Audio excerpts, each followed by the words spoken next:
This first guy is one of my bestest buddies, and he's super funny, and I know you'll like him. Warren Bates, everybody.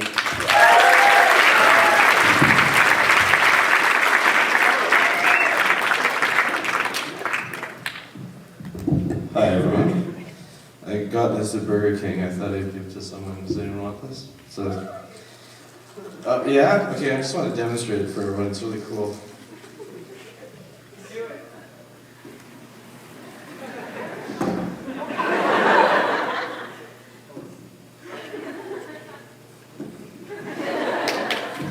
Shawn got one and he did much better with it.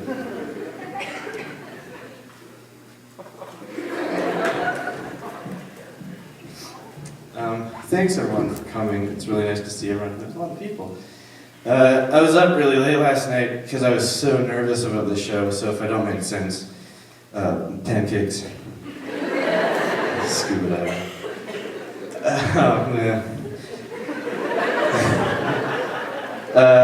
Did everyone have a good New Year? It's a good New Year? That's good, that's nice. It was like typical, which was comforting. It was like, yep, hooray for us for living another year. That's great. And then, everyone's like, oh, see you in a year, or like, see you next year. And then I'd be like, no, I'll see you in 2 years. Like, what? Yeah, that's right, I'm ignoring you for a year. You suck. Just some advice. You should go and visit your professors. They will help you this year.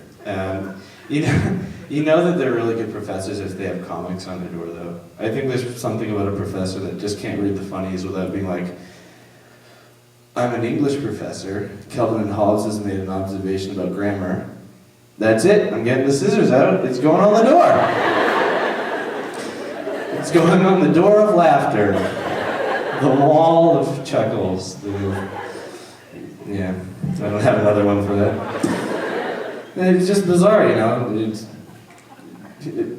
not supposed to make me love waiting to get in while they talk to a student for 20 minutes. Just like, yeah, I totally don't get this math comic. It doesn't make sense.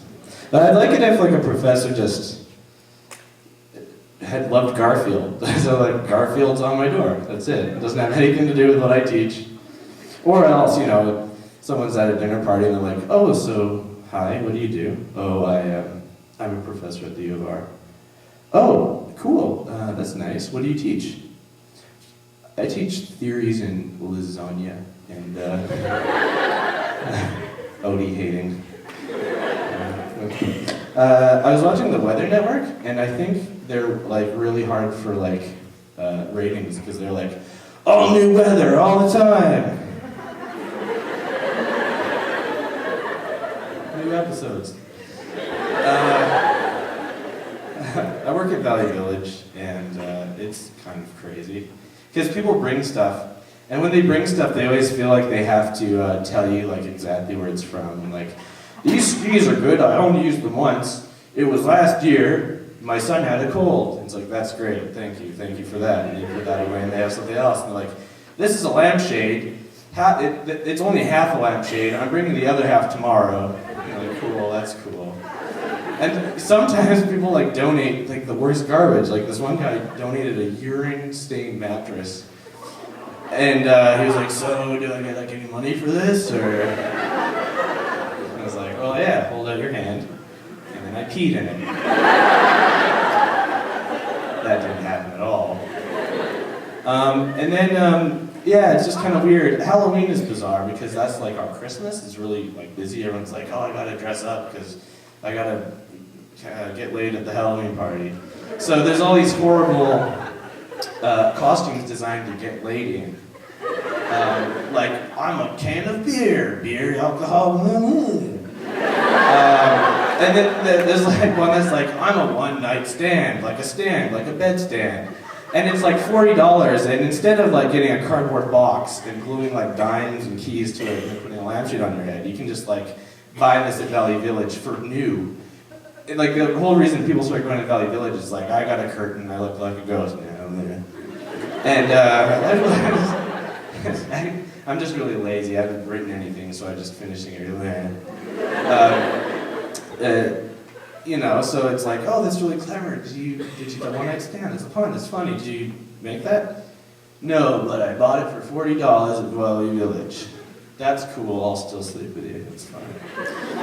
And then the one I hate the most are the pimp costumes, because it's always like, it always happens like this on the hour. Two guys will walk in. They'll be like, "Whoa, fuck, what are we gonna get? I don't know." And then they find like a pimp cane, and they're like, "Oh shit, yeah, a pimp cane." Can you imagine what it'd be like if we found the rest of this costume? And then like in the next hour, there's a pimp hat, and they're like, "Oh man, we're like one thing away from being pimps for Halloween." And then they find like, I don't know, the cane, or I said cane, like the gown or whatever the pimps wear. And they're like, "Oh man, we're being pimps for Halloween, and it's so awesome." They give each other a high five, and it's just so annoying because they don't even realize that like the next hour, on the hour, more guys are gonna walk in, and they're gonna be like, "This is awesome," and they're gonna buy a pimp costume, and then like on Halloween night, there's gonna be like all these pimps on the Dooney Strip being triple shifted by real pimps, being like cutting into my business, and it's just annoying because it's like it's bad enough that there's that people may or may not believe in demons, but we can all agree pimps are horrible things, it's worse that there's like some poor lady on the street corner working on Halloween night like, "No, that's hilarious for you, because that's not a horrible reality to you, but like hilarious, that's my boss, haha." And I just think that if you dressed as a pimp for Halloween, you're a douchebag. That's about it. I told that joke last time, and my friend, there was like a guy behind her, and when I was like, "Dressing as a pimp for Halloween," they're like, "Yeah," and then I was like, "Makes you an idiot," and they're like, "Oh." I kind of feel bad, even if he is a douchebag.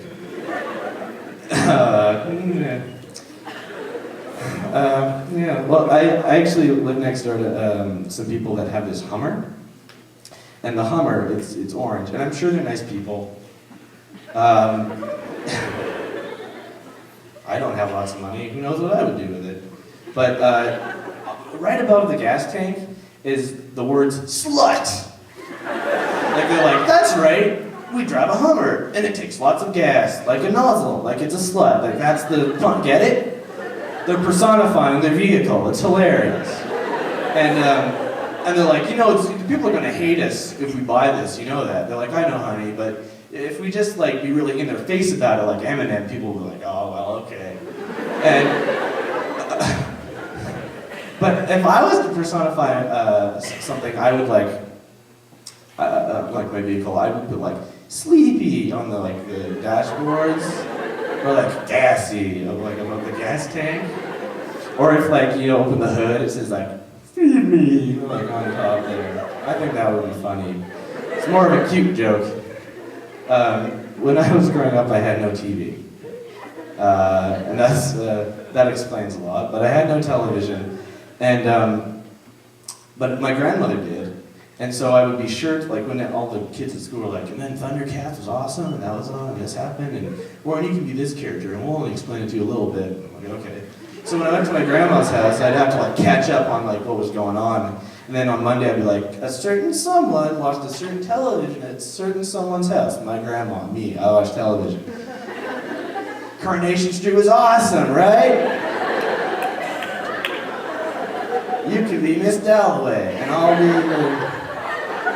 Didn't work at all. But the other weird thing is that my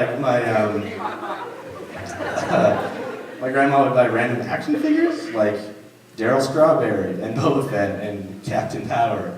But I would not know who any of these people or things were, so I would just give them names. And then when I was growing up, and I'd see I was watching television with some friends, and I'm like, "Oh, cool, it's Alex." And they're like, "Alex? Who's Alex?" "That's Alex. The guy. That guy's Batman." "It's Batman. He looks like an Alex." "I don't know. What do you want from me?" Anyways, you guys have been wonderful. That's my time. Have a good night.